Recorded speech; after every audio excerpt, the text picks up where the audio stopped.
অবশেষে আজকে আমরা শিওর হলাম বরবাদের টিম আবার ফিরছে শাকিব খানকে নিয়ে। তো মেগাস্টার শাকিব খান তার ফেসবুক প্রোফাইল থেকে শেয়ার করলো যে বরবাদ টিম আবার ফিরছে। তার মানে আমরা মেহেদী হাসান হৃদয়ের ভাইয়ের দ্বিতীয় ধামাকা পেতে যাচ্ছি, বা এই সিনেমার নায়িকা কাকে নেওয়া যায়।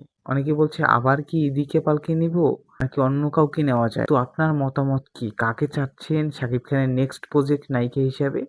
অবশ্যই কমেন্টে জানাবেন। কিছু কিছু দর্শক বলল কোয়েল মল্লিককে চাচ্ছি, শুভশ্রীকে চাচ্ছি, শ্রাবন্তীকে চাচ্ছি। তো আপনার মতামত কি সেটা অবশ্যই জানাবেন। তাহলে আমরা এবার শিওর হলাম যে শাকিব খানের দ্বিতীয় ধামাকা আসছে, এবং সেটা আসছে ঈদ উল ফিতরে।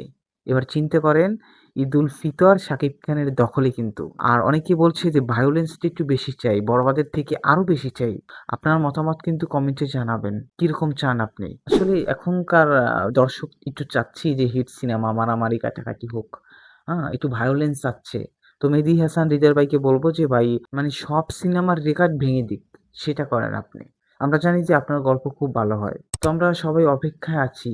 এক নতুন ধামাকা নিয়ে আসছে ভাই। মেহেদী হাসান হৃদয় ভাইয়ের গল্পটির সাথে কিন্তু গানগুলোও অ্যামেজিং থাকে।